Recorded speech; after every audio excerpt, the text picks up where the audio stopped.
going on, Jerome's? So a fun thing that ESPN does every year is Mike Clay, fantasy football guru, does up projections for every single team, stats, as well as that's a win, dog, that's a loss, positional rankings, unit rankings, all that stuff. And there's some stuff and some things that certainly were interesting from his projections for the Vikings 2025. First up, so passing numbers, J.J. McCarthy is your starter for 15 games.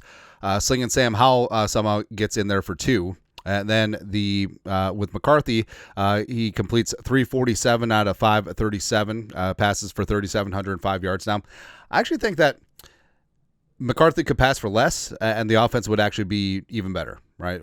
But 39 sacks, it's not great, but less than Darnold last year.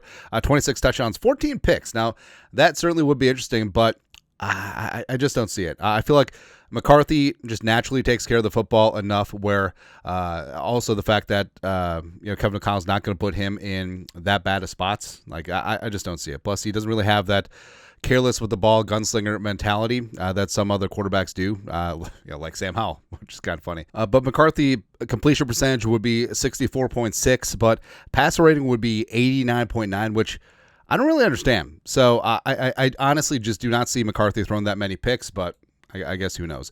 Running backs wise, so this one is surprising as well. So basically, Jones and Mason only combined for just over 1,400 yards on the ground, which again I don't see. But Mason and Jones, basically it's a 1-for-1 split, and Jones gets 45, 343, and 3 in the passing game. I think that's going to be more. But with Mason, I don't know. I just feel like he's potentially going to get more rushing work than Jones, just early down, red zone, etc., and probably end up more rushing touchdowns pretty easily. Ty Chandler ends up running back 3. C.J. Ham also gets a little bit of work in there as well. Receiving-wise, so Jefferson, 105 for 13, 10, and 10. Now, touchdown-wise, that's good, but receiving yards-wise, that is pretty shallow. And also, his yards per catch, for 13, 10, and 105 seems pretty low, but he is the target share monster at 159. Hawkinson second in targets, 111. Addison, it's funny how he listed 14 games. Also, how come everyone's playing only 15 games in this one? I don't get it, but Addison 14 games, 105 for 65 targets, 803 receiving and 6 touchdowns, which obviously will be down over his last 2 seasons. Speedy gets in there a little bit too. Rondale Moore, Ty Felton, 4 touchdowns combined between the 3 of them, and Hawkinson goes for 77, 764, and 4. I feel like that's on par. Would like a little bit more, but and Oliver also chips in 2 receiving touchdowns coming off of his career. Defense. Now this is where it gets interesting. So sacks wise, no one in double digits. Grenard leads the way, projected at 9.2, AVG 7.7, Diamond Dallas Turner 3.6, which would be an improvement over his 3 sacks last year, 3.5. One of the 2. Cashman leads the way in tackles with 138, and also 4.7 sacks, which Cashman's an underrated pass rusher as an off-ball linebacker. He really is. The big-time free agent signings, Jonathan Allen and Javon Hargrave, get 3.7 sacks and 5.5 respectively.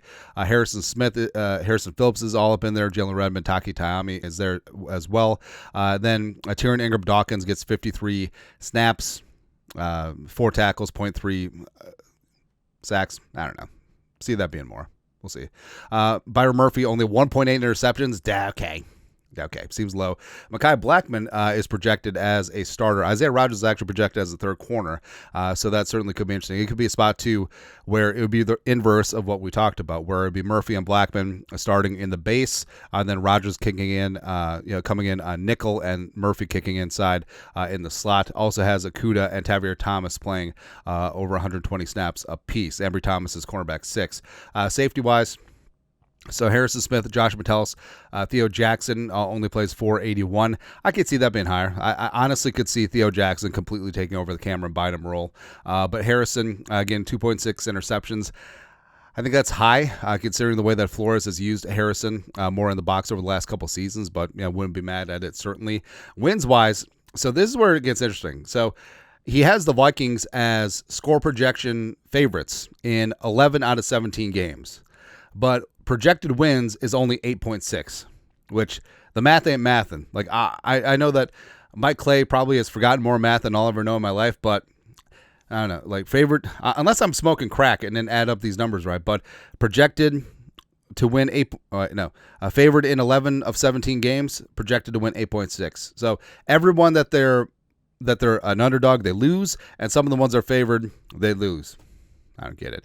Also, strength of schedule ranking 30. I'm guessing that's bad since it's in red.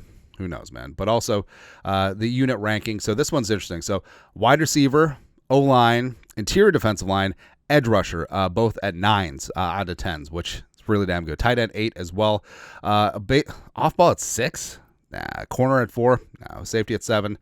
Fine. But basically they're saying that the Vikings are damn good in the trenches, which is a reverse Uno card from last year.